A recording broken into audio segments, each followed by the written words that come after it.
The following is a Papi Chulo Radio original program.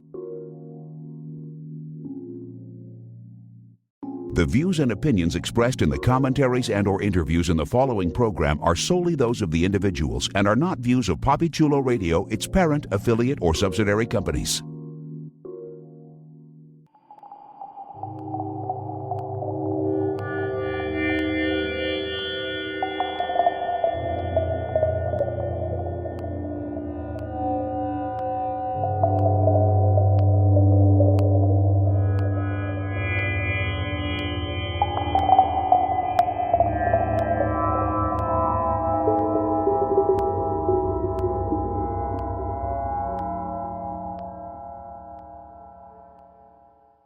Welcome, listeners and fellow travelers of the world.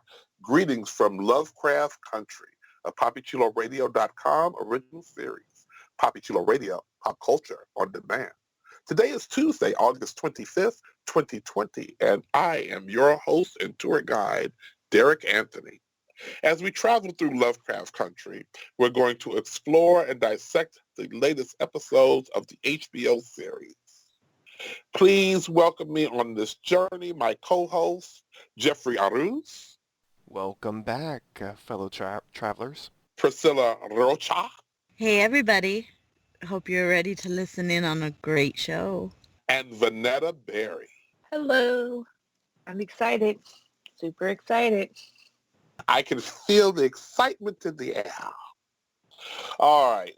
Let me open the guidebook so that we can explore Season 1, Episode 2, which was titled Whitey on the Moon and aired August 23rd, 2020. Here's the official travel diary of our itinerary. Recovered from their terrifying night, Letty and George luxuriate in their new surroundings, while Atticus grows suspicious of their Arden Lounge host, Christina Brathwaite, and her exclusive father, Samuel, who unveil cryptic plans for Atticus's role in their upcoming Sons of Adam ceremony. Later, after Tick, Letty, and George stumble upon a clue that could lead them to Montrose, each takes an unwelcome walk down memory lane. All right, let's get everybody's initial reaction to the episode. Let's start with Vanetta. Yay. That was it. Okay. That was my initial reaction. Okay. There weren't monsters, so that was yay. There was less racism. That was a yay. I mean, it was all very subtle racism, which I can manage a lot better being a Southern woman that I am. So, yeah, I like that subtle. Give me that subtle racism. I'm good with that. Don't give me that overt shit. Now, there weren't monsters or there weren't creatures? There weren't monsters. There weren't creatures. They weren't the scary. The jump scares were not as aplenty in this one.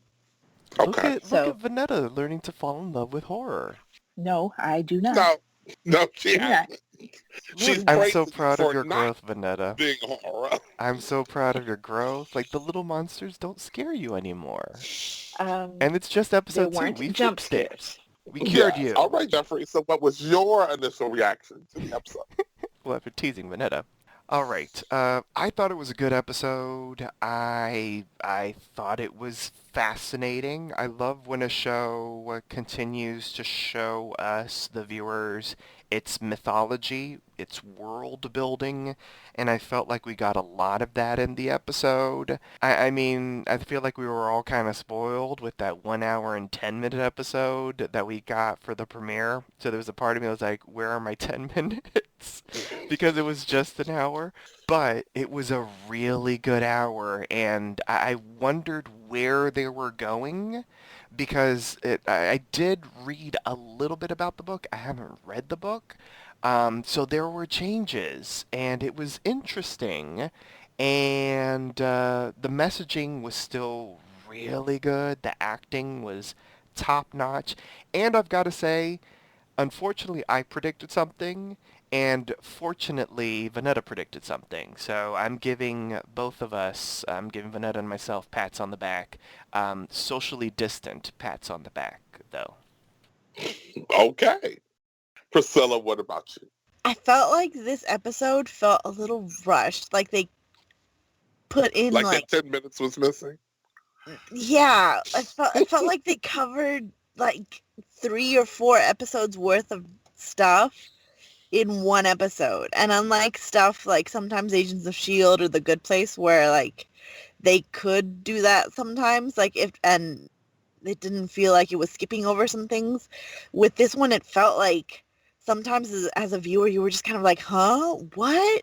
Oh my God, what? Like the whole time you were just kind of like rushing as a viewer to catch up to what was going on the screen in front of you. And I don't know, like it felt rushed to me this time around. I didn't like it as much as I liked the pilot, but Oh, I still liked it. okay. All right. Well, I was scared and confused and didn't know what to say. And then I watched it the second time and I was less scared because here's my thing. This is the type of horror that I like. This is the whole cerebral horror. This is horror that is not blood and guts and all of that, but it's just it's like Vanetta said. The racism was not so overt, so not in your face, but it was clearly there, and it was frightening. So that's where I was.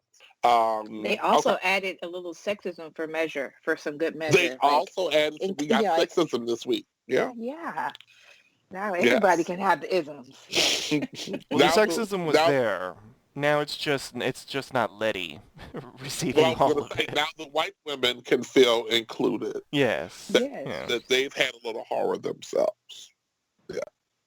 All right. Before we get into our full journey through Lovecraft Country, here's our announcer with a few special announcements. Follow Poppy Chula Radio on social media. We are on Facebook, Instagram, Twitter, at Poppy Chula Radio. Do you have any questions, suggestions, comments, or concerns? Email us via contact@poppychularadio.com. Are you interested in joining the Poppy Chula Radio team as an on-air personality? Email talent@poppychularadio.com. Binge listen to your favorite Poppy Chula Radio programs by visiting poppychularadio.com/archives. You can also download tonight's broadcast and the rest of the series through Apple Podcasts and Google Play. Just search for Greetings from Lovecraft Country and subscribe. Thanks, announcer. All right. So we have a number of things that we need to address. I don't know which one to address first. Can we address the beautiful ass? Can we address the snake dick? Snake Dick was awesome. Snake dick was awesome, and not sure I would have shied away from it. The snapping part of the Snake Dick, I definitely would have shied away from. Okay. But I could see how it definitely made Letty look at him differently.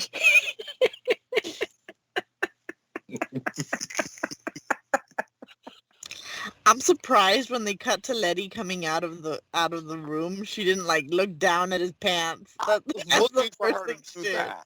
I was looking for her to do that. So I'll say this, Priscilla. I think you are right. I think that they probably could have added a few more minutes to this. Clearly, so let's go to that scene first. We can jump around. It's fine.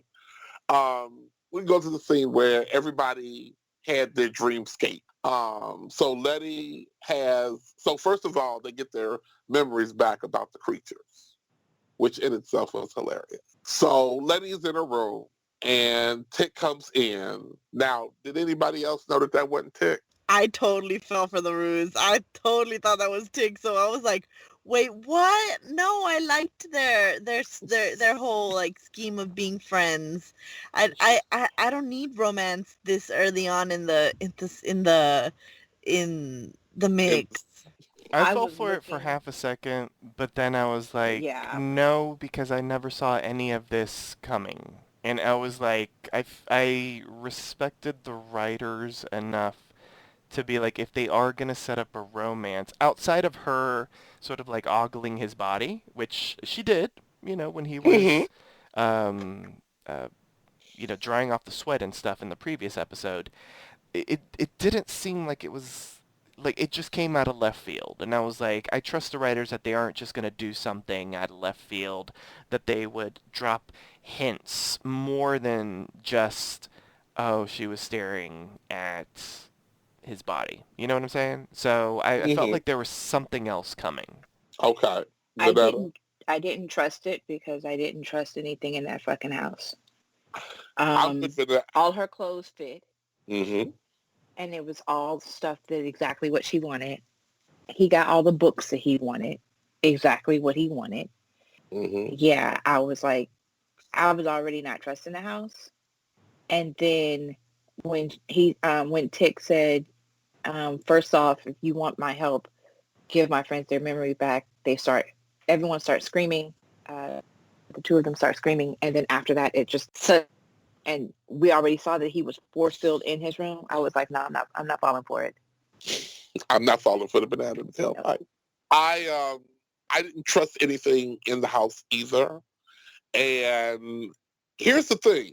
I suspected that wasn't him, but I was completely okay with her reaction to him coming into the room, because I don't know that was about romance.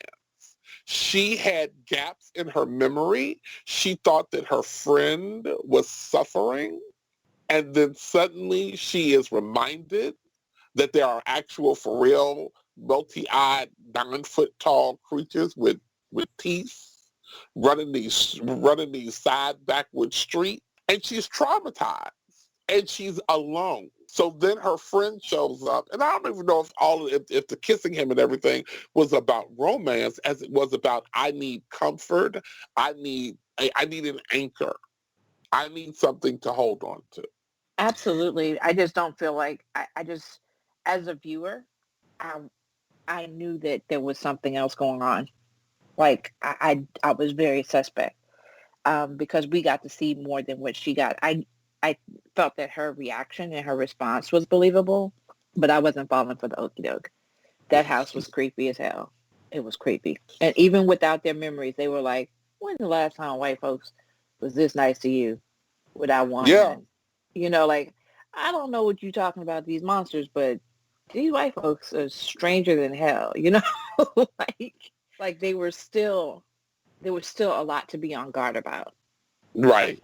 Yes. Speaking of them being nice as hell, like that music choice for when they were being nice as hell was A+. Like I fucking love the Jefferson. You mean the opening, the moving on up? Oh, that. Yes. Oh my god. I was just like, oh my gosh. And I loved how they shot that where everybody else was kind of in celebratory mode, and Atticus was just trying to hold it together. Mm-hmm. I totally would have been like the old man and would have been like, my books, yay! I now have everything I want. I totally would have fallen for it. I'm not a very good horror protagonist. I would have died real quick. But then the music signifies I felt like there are all these dog whistles that are in this show packed into it by juxtaposing the music choices that they choose, which are so definitely anachronisms for the time that they're in. Mm-hmm. So it's definitely part of the landscape of the show as an extra prop. Whereas like in most shows, especially period pieces, the music is very much about like whatever was hopping at the time. Unless the characters are engaging with the music, like when they're singing, it seems like the music acts as a totally different character, and I love it because I feel like Willona was my spirit animal, and I loved every time she sang it. I would just be like, I love you so much. So yeah, I had like a visceral reaction to that. So much of the music in this episode I had reactions to as if they were characters. I understand that. I completely get that. I have a question. Who all is having lunch? The bell rings. There's a white servant where there used to be black servant. And lunch is served out on the patio. Who's having lunch? Well, if it's salt and pepper added to it, maybe. No, but say you're in this position. Are you going to eat the food? Well, yeah, because you have to. They're watching you. I don't think I would. I think I still would have been like, what could I possibly eat? What's the least amount that I could eat so that I don't pass out, but also keep my wits about me because I don't know if this food is spiked. Mm-hmm. Mm-hmm. Like move the food around so it looks like you ate more than you did. Eat as little as possible, but you kind of have to, like, the whole point of it is, like, in the end, you're going to have to eat something. Jeffrey? Yeah, I agree. Try not to eat a lot. For me, like, I would have become hella suspicious. I mean, already you have to be suspicious with, your favorite books, clothes that, you would wear that's in your size. The fact that she was like, this needs some salt and pepper, and, the butler comes in and isn't like, oh, what do you need? No, it's, Right. here's the salt and pepper. That would have been hella suspicious. That would have been sort of like the icing on the cake for me to be like, okay, something really strange is going on here. But clearly, Letty and George were both just really entranced by the house more than Tick was. Although George, is the one that was like, they're watching us. So whether he was as suspicious or not before, I feel like that's when he was starting to become just a bit more suspicious and wanted to calm Tick down so that they aren't not that they were going to stop watching them, but at least maybe calm him down a bit so he doesn't make a scene and get them to start doing whatever it is that they wanted to start doing sooner rather than much later on when at least, they've gotten their bearings on the house. Yeah, first of all, George is a very wise man, and nobody should ever go anywhere without a George. Mm-hmm. I agree with everybody. I would have eaten because, I mean, if you're going to poison me, you're going to poison me. And you've been this kind to me up to this point. My hackles are still up. My senses are still on alert. But I'm going to assume that you have been this nice to me up to this point just to poison me. Because honestly, I've been at your mercy from the time I the time I almost knocked on the door. That's just me. What you think about The Village? That one was creepy. It was like straight out of The Village, the movie. It was strange. You could already tell something was off. The racism was not as overt. It was very covert, but it was so covert, it might as well should have been overt. Because I mean, they were trying to keep it covert, but it was hella overt. Like when she went into the whole, the black bears, I'm like, all right, here we go. But she was the only one. She was like the only one, everybody else just pretended like they did not exist. Correct, but that's also the racism, isn't it? Not seeing them, but not seeing them as people. But then she sees them as people, and then she immediately goes to race. Oh, the black bears, you know how they get. They are inquisitive, and I'm just like, all right, lady. Your hat should just say, Make America Great Again. I was like, this bitch needs to get run over. That's all I said when I first saw her. I was like, she needs her comeuppance. Yeah, you know how we vote for MVP? She's like my least MVP. Like, I hated her. She's the LVP, least valuable player. She's the LVP. Well, I don't know. I still felt the racism was pretty. Well, I don't really like her. Not saying that, but I just don't think that her racism was not as threatening as the racism in the previous episode because she had a position of lesser power. So she had the dogs, yes, and the dogs did look pretty like angry, and I remember experiencing racist dogs when I was growing up, where there'd be people who would train their dogs to specifically attack Black people, and so it did set my nerves on end. But the stuff she was talking about was just, it felt like a conversation to be really blustery to make yourself feel better and bigger, Mm-hmm. as opposed to last week when those cops literally had guns trained on them, and like their acts of racism was overtly violent. Her acts of racism were still very implicit with their violence, which is why I wasn't as frightened by her, and I didn't feel as threatened by her character. I do feel like she could have lived or died. It wouldn't have hurt me one way or the other. I was not invested in her character at all, but she's just funny. She's kind of I just didn't have as strong a reaction to her as I did to the monsters from last week. Speaking of, you were incorrect. I was incorrect. You were incorrect. We did get monsters this week. We did get creatures. It was brief, but we did get them. Yes, true. But like I said, no jump scares. No jump They didn't scares. pop out. No. It was very telegraphed. I myself, everyone told them they should be back at the keep before dinner. They didn't make it back before.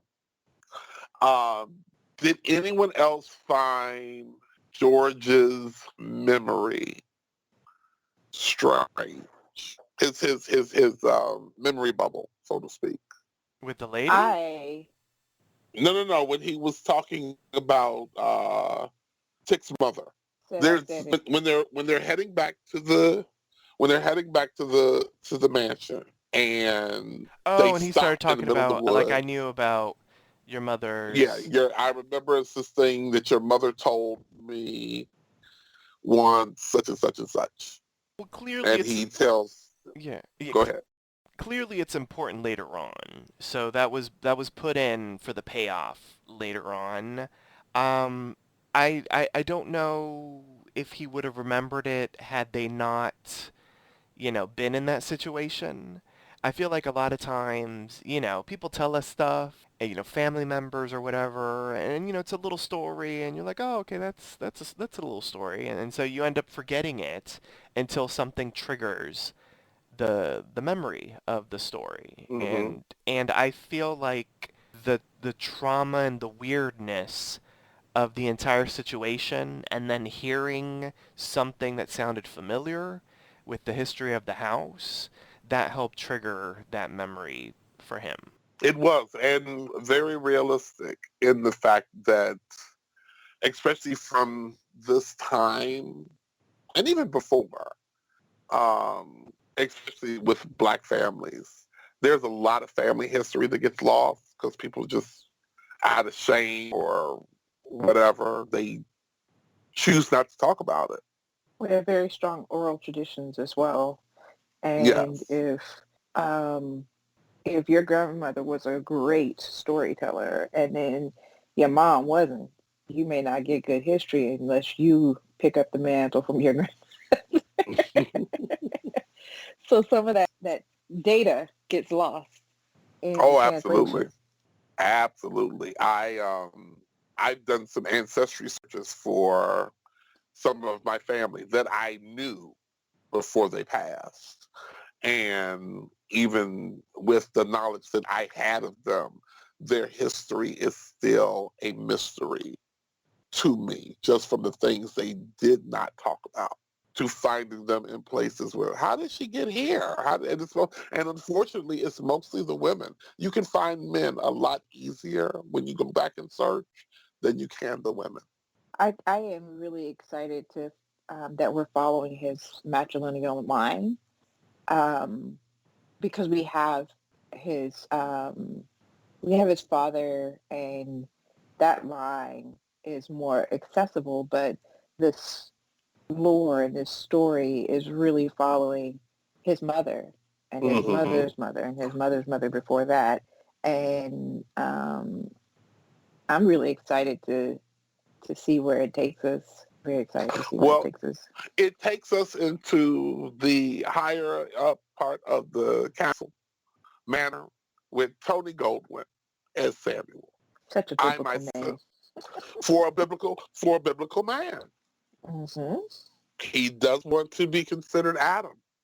He is looking for immortality, which I personally think is highly overrated, but you know. All your friends die.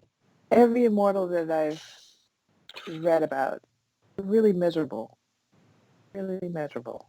Was anybody else happy to see Tony Goldwyn fresh off of Scandal? Well, not fresh. I said not necessarily fresh. It's been off for a couple of years. Yeah. It was interesting, and then I was like, oh, he's gonna be a bad man. Well, not that I liked Fitz, but I was like, oh, he's gonna be worse than Fitz. That's where I recognize him from. Oh yeah.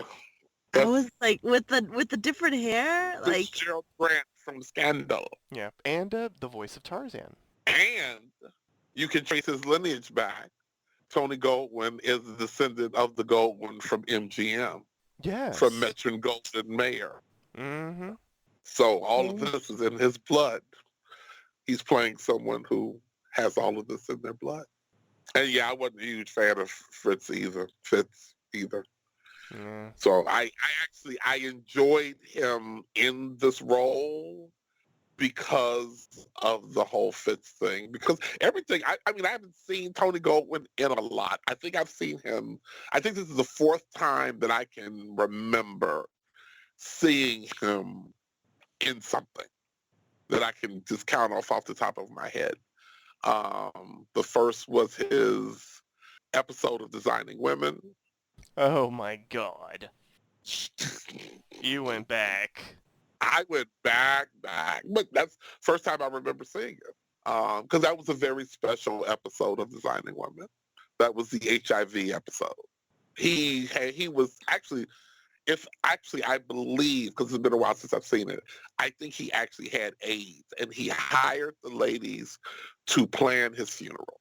And they all had to sit and get in their own feelings, and they had to, and the head sugar baker, I don't remember either. See, they should play this like they play the Golden Girls. Had to fight anti-gay people because they were calling, it those people's disease and all of that. So she got to give one of her famous speeches. And then the second time I saw him was in Ghost. That's what I remember him from. Oh yeah, I remember him in Ghost. Yeah.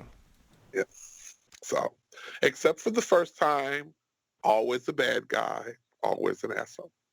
Mm-hmm. So, he said that he and his daughter rarely agreed on anything. And I think, that probably has a lot to do with the fact that she's a woman. And he did not have a lot of respect for women. But he said that his daughter, not at all.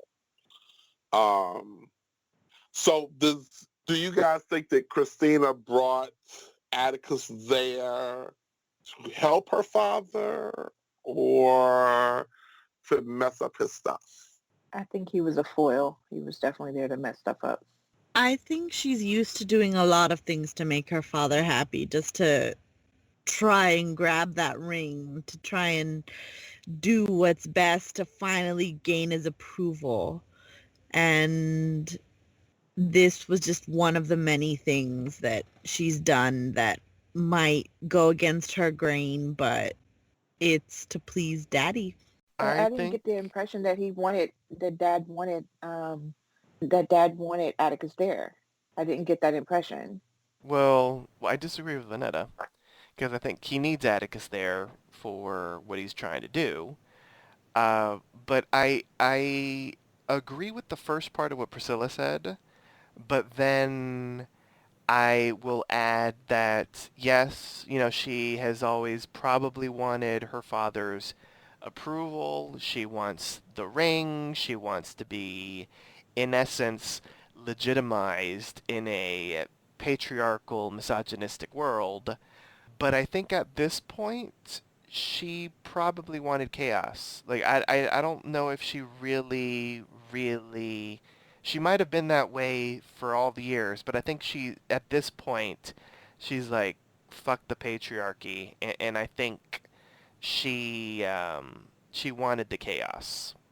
But I feel like I don't think she was surprised by how this is my just reading on the character. I don't think she will be as surprised by the chaos that had happened by the end of the episode. You think she left the book out for George? I think she did. I think because we saw her already, and we saw her saving our people. Um, she's a white savior. We saw her saving our people, and clearly she wanted them there. And I'm gonna call him Tony Goldwyn. What was his name again? Samuel. Samuel. That's what I thought, but I didn't want to get it wrong. But Samuel knew about it because Samuel was like, was it Samuel or was it the random white friend that was like, oh, we saved you from the creatures and we saved you from, the racist police and this, that, and the other. So clearly, the machinations for getting them there were already in plan. Were already in place, I should say, and the plan was to get them there, sort of like at all costs, just as long as they don't get harmed. But I do feel like she was trying to do something. And, we got a little bit of, like, mischievous Eve and this, that, or the other. And I don't want to paint her as being mischievous, but I feel like maybe as a woman of that time, she was just sort of tired of always trying to help Daddy and really nothing coming from it. I also felt like she I did not feel like she was in any way in alignment with what her father wanted. And I felt like that was evidenced by one, she gave the friends back their memory. And two, when Atticus tells her, like, why are you doing this? Your father is, he's never going to give you the respect that you want.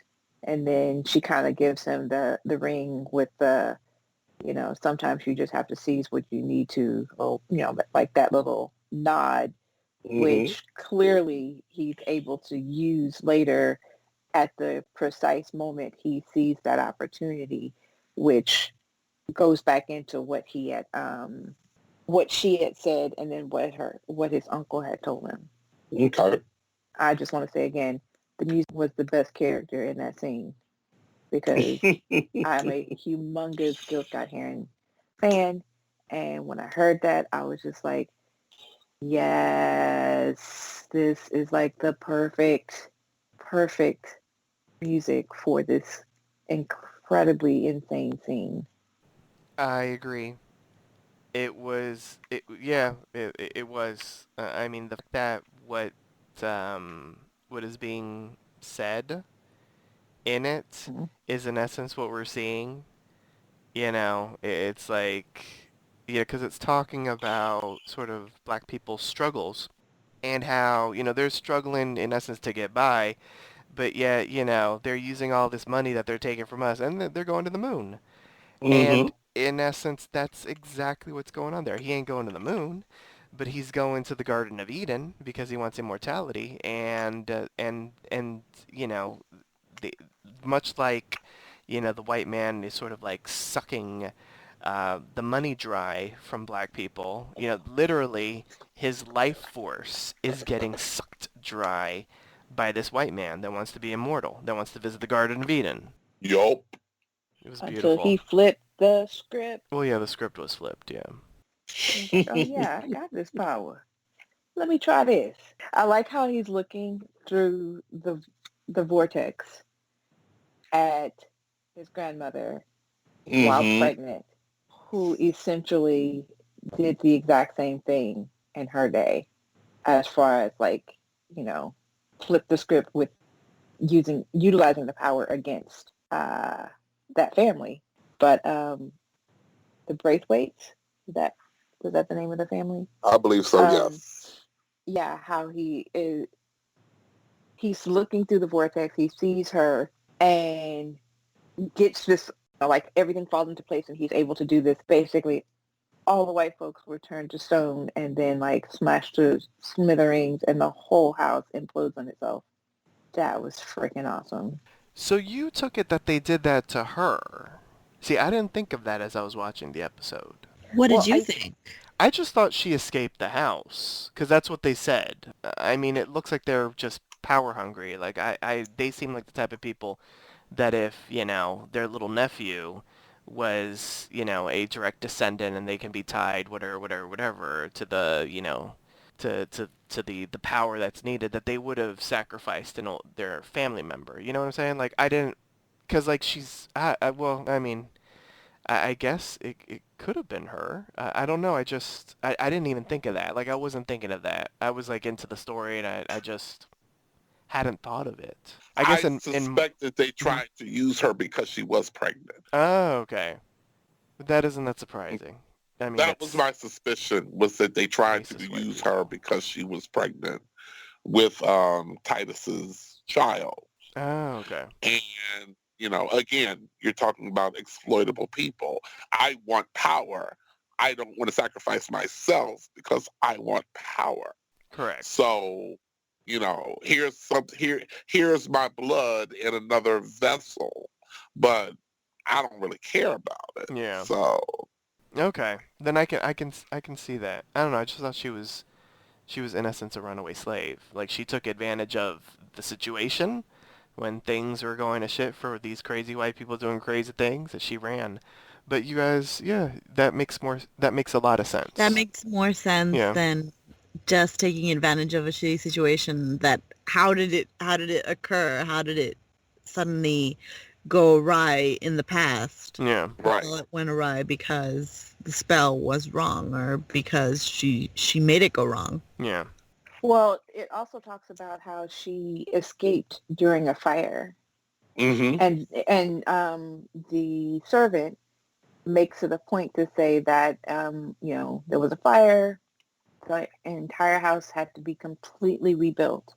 And as big as that house was, and as old as it appeared in different places, like the nooks and crannies and everything, they made, that was a substantial property to be rebuilt. And they said they built it exactly like it was before. Mm-hmm. So my thought process was, I bet she had something to do with that fire. And then you see her as this thing is happening through this doorway. In my head, that instantly connected her to the event through the ritual, and also to the aftermath of the ritual as we see Atticus wield this power that he doesn't know he has. See, because I saw everything you saw, but I saw it as she was saving him. But now, adding that extra layer that she was in his shoes, makes it even better. What you also see when she's guiding him out of the house, as you see her phantom form, you see phantom flames around her. Yes. Which means she probably ran the exact same route and for the exact same reason. That's what I got from it. It was such the first two episodes has been nothing but out of the frying pan into the multiple times, and my heart can't take it.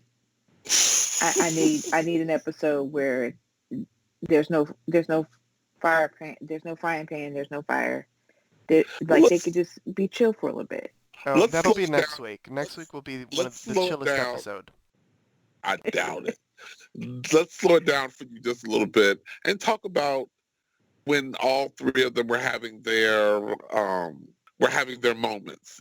George and Dora. Not an Hmm. explorer. All I can Now, say is I told y'all. Yes, this you is, you she you gets said, perfect. yes. You said last week that when he mentioned his mother, when Atticus mentioned his mother, George had a look. And honestly, I'm going to say this because I'm going to drop a bombshell at some point later on. I haven't read the book. I don't have any actual forehand information. This is strictly from observation, and I'll say what Uh-oh. it is later. Um, these two episodes should have been shown together. It should have No. just no. And we'll get it because you must go back and rewatch the first episode. I don't disagree, but that would have Yeah. been so much for one sit You down. must go back and rewatch at least the first 40 minutes from the time right up until the time they leave Chicago. Yeah. Because there are so many things that get harkened back to in this episode, much like Dora. Okay, so George and Dora. Let's discuss George and Dora. Vanetta was right. And I'll be honest, once I saw Michael K. Williams, I was like, that ain't your child. Because all of his demeanor was just the antithesis of Atticus. Well, we actually don't know for sure. No, I know it for sure. I called Maury. Maury, like, I called yeah. Maury. I got the results. I'm like, there's just no way. Like, he is 100% George's child. Like, Okay. he has nothing of this man. Like, he's the antithesis. He has all this stuff that he bonds with George with. There's no way in hell he's Montrose's son. It just point blank and the period. Like, yeah. And so once I saw Michael K. Williams and how he was acting, I was like, okay, Vanetta was right. You kind And of get the then, feeling that Montrose might know that he's not oh yeah, he knew that. He was like, his son. That's why he treats him like shit. that's why he told George, he was like, we're not talking about this again. We're not talking about this again. Because he knows and he doesn't want to talk about it again. Now, Hippolyta, I don't know if It's she like, knows. But, right. yeah. So there's that. But after what happens at the end, maybe she might want to have that connection. Because, well, we'll get there. But yeah, I was like, oh, Vanetta was right. I was like, Vanetta, Vanetta. I just be looking at stuff. I just So be looking at speaking of stuff. looking at things, Vanetta, I know Hmm. we're going we jumping a little bit, but what do you think of Montrose? I can You see have that he is a very complicated character. okay.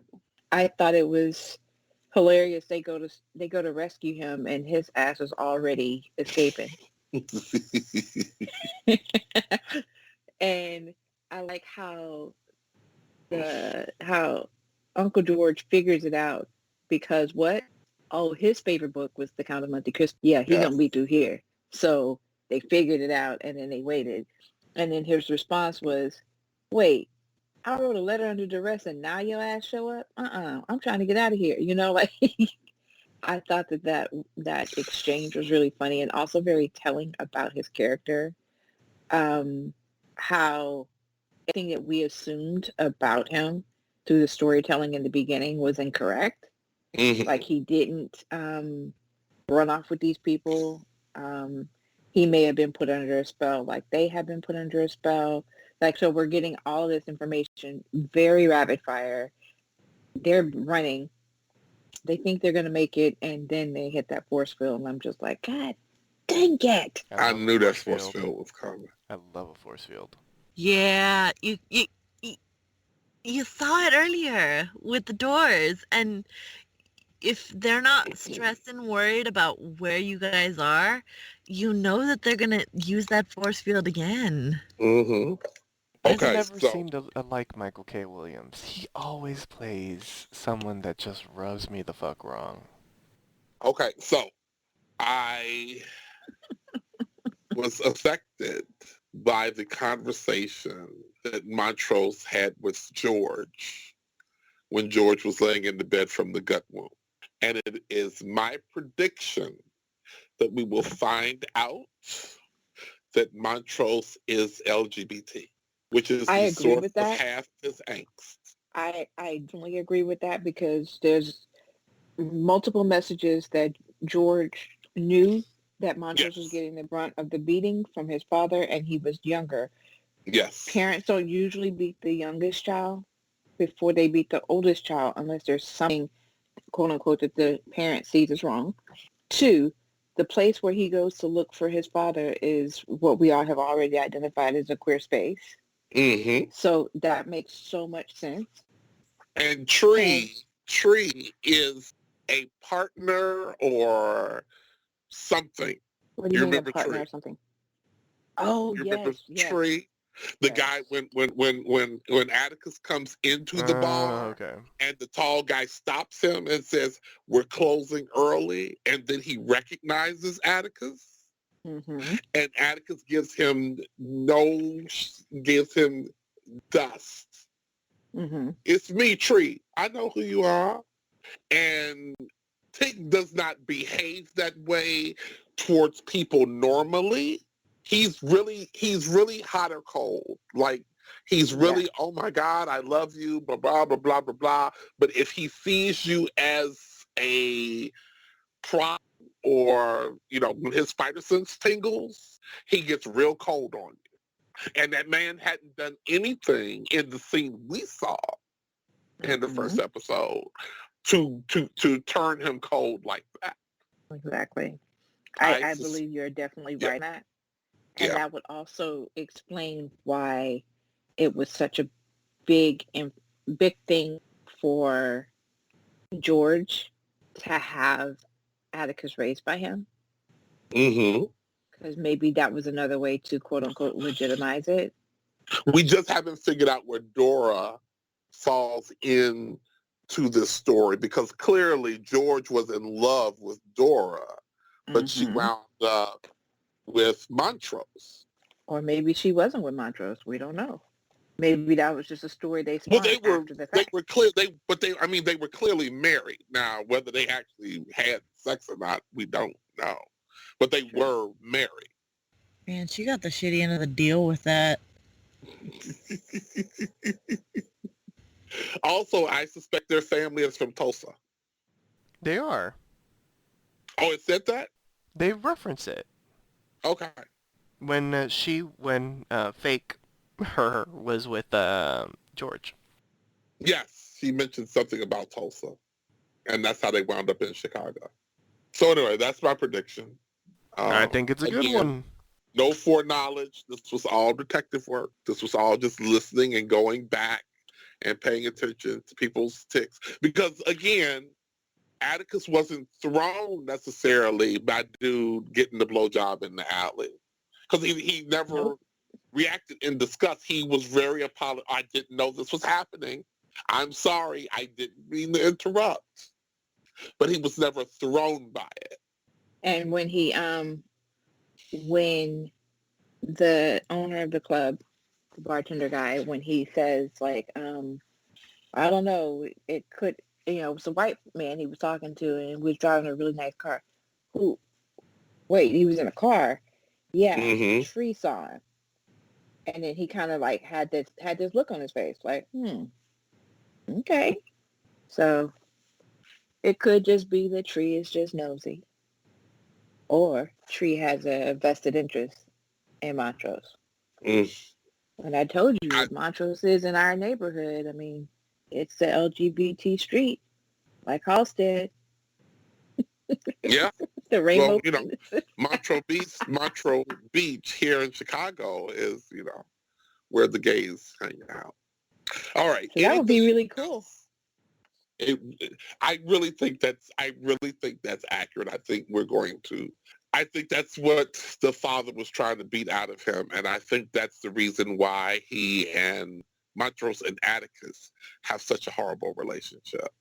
I think he saw a lot of himself, not necessarily being gay or anything, but just if Montrose was an artist and had that beat out of him, and then he has a son who's a dreamer, because Tick was president of the science fiction club, and Can we say early blurred? Early blurred. Early blurred, and Black blurred still don't get a whole lot of respect from the Black community. It's gotten better, but it's taken years. So, anything that I missed? Can we talk about when Uncle George dies? And I predicted that one. Yeah, we're like, nah, don't be worried about Uncle George. Dude, everyone predicted that one. He was throwing death flags up in the air like it was the Olympics. I was the only one that said it. He's got to die because he's Obi-Wan Kenobi in this. I hope not. Well, I mean, I know we're gonna see him again, but I don't think, because a lot of the internet was like, I think he's gonna get resurrected like Letty, because Letty died too, in essence. Yes, he did. And I'm like, I know he ain't getting resurrected. Like, you don't have that tearful goodbye at the end, and you don't have, the song River playing when they're getting resurrected. Like, he dead. I don't think it's the last time we're seeing him. We would have had that for Letty also. No, but there was just no time. She didn't die, though. But she did not. But that's what I'm saying. She would have. She did die. She just came back. But no, correct. But she didn't die. We didn't have time. We had ass shots and energy and buildings to destroy. Well, no, had she died, we would have gotten River and we would have gotten the tearful scene. But then she did not die. She just died. True. Okay. He died. He did. Yeah, he did. So, yeah, I was, Courtney B. Vance. Now, we're going to see him again. We have to see him again. He's important to the mythology. We got to get the backstory and all that kind of stuff. So I know we will see him again. But I was like, really? Did he have to die? And I guess he did. I hated that he died. And that is a change from the book. Priscilla said. That's a change from the book. He did not die in the book. At least not in the first chapter. As Priscilla said, he was sort of death flags all over the place. I was still hoping the best for the best until he had that conversation with the mom. With Dora. Which mom? With Dora. Oh, okay. When he had that conversation, because that conversation with Dora was all about him joining her. Yep. And yeah. So did anybody else catch that she said your children plural can fly? Yes. Yeah, little Diane. But if she's dead, and we don't know how she died, it's possible that they had children together who are dead. I thought she was referring to Atticus and his power. But so Atticus has the dream about, has the vision of his girlfriend or whoever she was in Korea. Mm-hmm. Mm-hmm. And they come to some serious blows. Letty has the thing about Atticus and the snake Dick. He Which has was in essence the about, Adam and Eve painting come to life. I mean, let's be real. basically. Essentially, yes. So he has this conversation with Dora, but it wasn't terrifying. Mm-mm. All of those others were peaceful. considered terrifying to each of them, except his wasn't. So did they get his trigger point wrong, or was he in more control of it than he expected? Than we understood, rather. Does that make sense? I don't understand why his wasn't scary. It makes perfect sense. I suspect that, again, him being older and him giving that speech. Because here's the other thing that happens. When Dora disappears, when Dora goes to kiss him, and he doesn't kiss her on the lips, he kisses her on the forehead, which is a very send-off kind of kiss, nothing passionate, nothing romantic about it. He then turns and looks at the portal where the white people are looking at him. Okay. That's interesting. I did notice that, but I thought that. See, you took the kiss on the forehead as like a send-off kiss. Like I took the kiss on the forehead as when I was watching it as he knows that it's not really her. So he's not going to kiss her romantically. He knows that there's something off. Even though he might have gotten the closure that he needs, like he knew that that wasn't really her. I agree that he knew that that wasn't her. Again, I think this speaks to who he is wisdom-wise. Because I think a younger man might have known that was her, but this is what you want. They're tempting you with what you want. I think Tish is the same thing. I think they tempted her with what she wanted. And it just went sideways. I think he never took it far enough to let it get sideways, to let it go sideways. Well, what did they tempt Tick with? How was that what he wanted? To choke out his I didn't say Korean they tempted. girlfriend? I didn't say they tempted Tick. Oh, okay. I was about to say everybody else got nice dreams and Tick got a fucked up dream. He choked her out. But Tick has a very different connection to the power in this house than the other two do. I did enjoy the scene where they were at the dinner and everyone gets a piece of Samuel, and Tick looks at Uncle George, don't eat that. Don't eat that. Don't eat that. Oh, I can't stand when folks want to give you liver. Oh, that's what it reminded me of, that scene that I've had so many times in my growing up home with my family, and they always want to put that liver on your plate. See, I like That's liver. what it looked like. I like fried liver and rice. I grew up on it. Well, you can have some Tony I Gold just ones. think that it's just awful. It's awful, awful, awful, and not feeling it. So one last thing. One last thing. For Miss Letitia, we got her side of the story. Yes. Mm-hmm. We'd heard how she didn't come to the mother's funeral and how her siblings were so upset with her and everything. But now we got not just her side of the story, but again, this goes back to having rewatched the first episode. We not only get her side of the story with her mother, but we get why she immediately goes into the whole thing with her sister Ruby about the boarding house. Because apparently Letitia's not going to live in no more boarding house. She's not doing that. That's not her jelly or her jam. So I was sad that she wasn't sharing this with the actual Tick. I was really sad about that. Yeah, because that was a very emotional place where she was opening herself up for white people to enjoy. Damn white people. But, they all turned to stone and died. Good. Hopefully. Hopefully. Well, one of them got away. The white chick got away. Oh, yeah.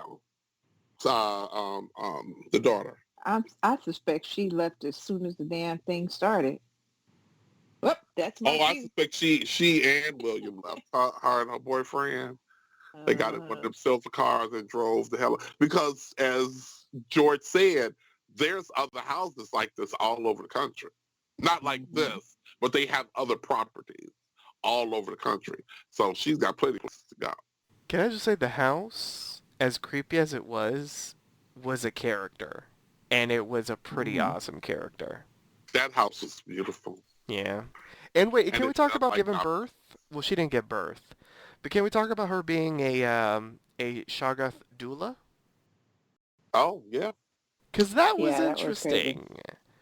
I don't really know what the scene was for, because it was after sort of like us getting introduced to her, when you're introduced to characters and you don't really know, because it seems like they're on the side of the villains, you have to give us a scene, like, oh, you see a character, they're like, feeding the homeless or something, or they're doing charity work, and they're like, and then that, allows the audience to be like, oh, okay, they're maybe not as bad as we thought.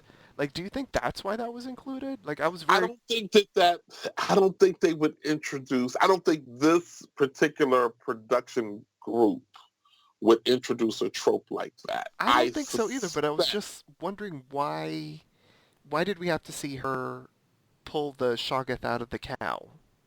I suspect maybe I thought it was just to, like, cement the fact that that's how the family controls the Shoggoth, by controlling them since they were babies, by creating them in essence and, like, raising them. I didn't get that. I suspect we're going to get an answer to this question later. I think this was set up. I don't think this was just a one-off scene. Oh, Lord, Shoggoth's in Chicago. Also, we see that it's obviously a surrogate birth, because that is definitely not an adult Shoggoth. That is a cow, and the cow is giving birth. And she was called because the guy says, you told us to tell you if it's breech. I remember that. So that means that this is not something she always does. She also says explicitly that this is her first time. Mm-hmm. She's not put on any gloves. She was not sanitized. It's not something that she was prepared for. Yeah, she doesn't have like a long outfit to protect herself. She just gets on in there and does this thing and, births this baby Shoggoth. But we also know that Shoggoth can be made from biting people. So it begs the question to me, did they utilize this cow as an incubator, or was a smaller version of one introduced into the cow's uterus and ate the cow? The cow. Like, there's so many questions that are swirling, and this is one of those that they better pay off, or I'm going to be much more angry with them, because it's scary, Just saying. No, you did not say it was scary. They don't want to be angry with me right now. You said that was not scary. This episode was not scary, Benetta. I know. I said, but if they don't pay it off, Benetta, I'm going to be very upset, because it's already scary, the series as a whole.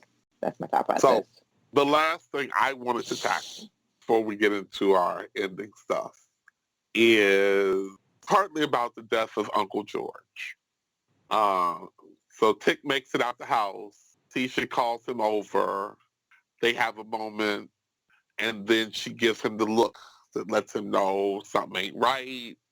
Uncle George, and he goes over to the car and he looks in. And I played this part 14 times because I'm not sure what he's saying. I didn't have this on closed caption. It sounded to me like at some point he said Paul. He did. Okay. I was watching it on closed caption. He said Paul. And then, but his dad and Uncle George are in the same space. Correct. But why would you say that? Why would you say that to your father if your uncle is dead? Because he's not actually really addressed since they had the very quick arguments outside. He has not addressed his father anymore. So did he know that Uncle George was really his father? Because I'm thinking yes. Which brings that other conversation they had into more focus. Why didn't you protect me from him? Very much so. Again, in these families, not very uncommon. All right. MVP now and LVP. I want to go first this time. Okay, you go first this time. State which character impressed you throughout the episode and why. Once the character has been chosen, they cannot be selected again. So choose wisely. Go ahead. Music. The music was my favorite character throughout this episode. I don't think Starting with anybody's moving on going to up. take that away. I know, but I just wanted to make sure. Starting with moving on up, going even through the Marilyn Manson, killing people, and then the last one, which was the title, Whitey on the Moon. I believe the music was like the most spectacular ass showing character there was. There was a song in there that I didn't get a chance to identify before I did this. Which one was it? It was the one that they played right after Whitey on the Moon, I think. Leon Bridges' River. That was the actual final song. Yeah. Okay. It was not Whitey on the Moon. Yeah, it was. Okay. That's the one where they mentioned the Blackbird and stuff. Oh, that was Blackbird by Nina Simone. Okay, that was Blackbird. Okay. So we got 2 Nina Simone songs in here. Okay, All right. Just check. I was like, that sounds like Nina. That's a song that I've really heard because I'm a huge Nina Simone fan. Mm-hmm. So I know her voice when I hear it. Recognize the song, but I recognize the voice.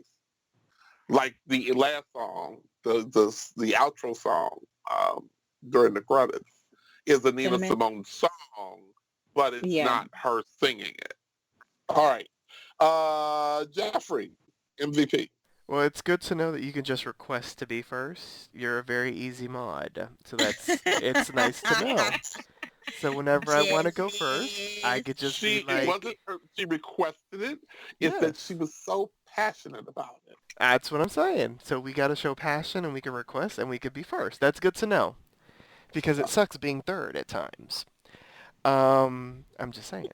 It's good. I'm making a mental note. Imagine going last is what I usually do. I know. Well, all mods do. I mod as well. I know the feeling. That's when you come in with a list of 5 characters, because you just got to make sure. But then when you have somebody that just picks a curveball, it makes your life easy. And when you're the mod and you agree with it, you're like, oh, that's one more character that I can pick. Because, you end up picking the music, which is a character. I'm sort of in this it is. I'm ribbing. Don't be jealous. Vanetta a little bit. I am going to give the MVP to, and it's weird because she did pick sort of just like an off-the-wall type of thing, which makes it more difficult because there's so many people still on the table. You know what I'm saying? Because everyone was just really good. But, because I have 2 characters, so I'll just go for it. I'm going to give it to George. Yay! Okay. No, because I'm glad somebody gave it to him because he deserves it. Because he number one, he died. He died, and he didn't die. He died. As we've, that's the official medical. That'll be on his autopsy. He died. In caps. Exactly. Boom. So he was First off, Courtney B. Vance is always fantastic. Period. And there was something about him and the character in this episode allowing us, having the character open up to all these different characters, whether fictitious or real, was really interesting to watch because we did get the family dynamic a lot in this episode. And it was really through George that we got it. Mm-hmm. I thought his acting was fantastic. I thought just the revelations were really interesting and important. We might have lost the character in the present, but his present will still be felt throughout the rest of the series. As I said before, I feel like this is not the last time that we're going to see him, since this is already kind of like a weird show. I feel like they could have him appear, whether it's a flashback or a vision or something. I mean, we haven't really gotten a full explanation on Tick's power and that sort of thing, but certainly the supernatural is involved in all of this. But I really like George, and he was just, He was a character that I was worried for since the beginning, and I was rooting for him. And if this is his last episode for real, because he's dead, I thought he just made a really great impression in this final episode. Like, he was there for his family. I'll add Letty into the mix because in essence that's part of his on the road family. And we just got some really vital information from him in this episode. So I'll give it to George. Okay. Priscilla? I'm going to give it to Christina just because she was so mysterious this whole episode and just kind of gave you little nuggets and hints as to, is she good? Is she bad? She's kind of like, I don't know, a film noir, femme fatale sort of like person where you don't really know what her motives are, but you really want to know what they are, and you really want to like follow this character. And you, even when you have scenes that kind of like make no sense, like the birthing of the Shoggoth, like it's still magnetic to watch because they have her in it. Like, she's been interesting since the pilot, and now we got more meat to her character, and I appreciated everything. All of her scenes, they were great. Nobody picked mine, so I'm very happy. Mine is Letitia fucking Lewis. Oh, okay. And Not gonna lie, I thought you were gonna say Tick's Booty. Tick's Booty is a close second. Oh, okay. And this is why. Journey did some full on emotion work this week. She was an actress. She had all the emotions. We went from joy to kind of okay, whatever, because I'm hungry, to concern, to responsible, to stark fear, and she was fearful a lot. But I will tell you the scene that sticks in my mind the most is when she comes back from the dead and she goes in the bathroom to try to figure that shit out. Because there's nothing more real than stuffing a washcloth in your mouth and screaming into the night, especially when you've just returned from the dead.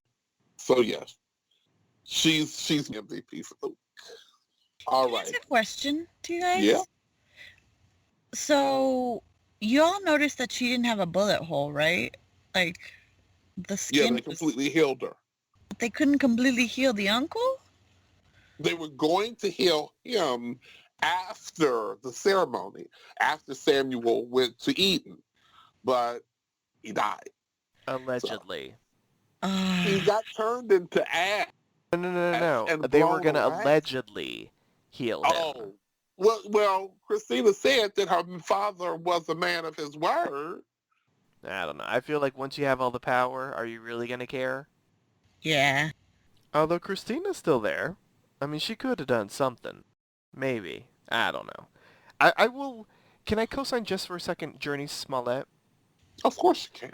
Because I know you love your Smolletts. I know. But she is an incredible actor. Period. Like, since she was a kid. I mean, Eve's Bayou. Come on, everybody. Well, Vanetta maybe didn't see that because it's scary. I did see Eve's Bayou, and that's where I began my... I don't like jump scares with monsters. Okay. But you're Just okay with most the of voodoo? it. Voodoo's not scary to me. Oh, okay. Well, that's good. It's all right. religion. We're going to watch Skeleton Key together one day. I've already seen it. Do you love it? I want to see it again. I do not. Oh my god. I can't figure that out. It had a lot of racial stuff in there. Oh, well, it did have that in it, and I didn't appreciate the way it was misrepresenting. But, oh, okay. All right. Well, I love the Skeleton Key. But Journey, I feel, is going to be one of those actors that's going to be like a Regina King. Because she doesn't really get nominated, she doesn't get awards, but I feel like one day, kind of like Regina King, she's gonna get her due. Is that the right phrase? Her due, her comeuppance. Her comeuppance will happen. She's just good. Yeah. I agree with that. I just didn't mean to see her again yesterday, and Birds of Prey, and I was like, this movie sucks, but there's Journey. I like her. Yeah. She did okay. She was singing too. I know you don't like her singing, but I mean, You didn't have to say it on I the was okay with podcast. it. She might be listening. I was okay with She it. knows I love her. Anyway, now we're going to rate this puppy. How would you rate this episode on a scale of 1 to 10 keys? The point system is allowed. If you found this episode exceptionally deserving of more than 10, you may grant it the coveted golden key. Let us start this week with Priscilla. How are you rating the episode Whitey on the Moon? I'd give this episode 8 keys. It was average. It was okay. But it could have done a little bit better. I loved the music, and I appreciated the magnitude of the death of the uncle, but I still feel like everything felt a little rushed, and it needed those 10 minutes to kind of ease everything for us as Okay. viewers. All right. So 8 keys from Priscilla. Jeffrey? I'm going to give it 9.5 keys. I enjoyed the episode. I really loved the mythology that we got in the episode. I enjoyed getting to know Christina a lot more in this episode, even though I still have many questions about Christina. I thought the deaths, although one didn't stick, were emotionally resonating for me. I enjoy the characters, so I'm constantly worried about them because I want them to live and survive through the horrors of regular life and now this supernatural life that they have been sort of thrust into. In particular, George's death hit really hard. And everything was just really interesting. Once again, another visually stunning episode, a really just thought-provoking episode, and another solid hour. And this is just hour 2. Okay. Vanetta? I am going to give this a ring of keys fit for a janitor. 9 of those keys, but janitor style keys. I think it was a good episode. I really enjoyed it. I didn't feel rushed. I didn't feel like it was a rushed episode. I feel like the time that they had, they used very adequately. There weren't any wasted scenes. It's just a matter of I'm spoiled and I don't like waiting a whole week to see another episode. So I think it was less a matter because if I were binging this, I wouldn't go, that episode was too short because I'm already to the next episode.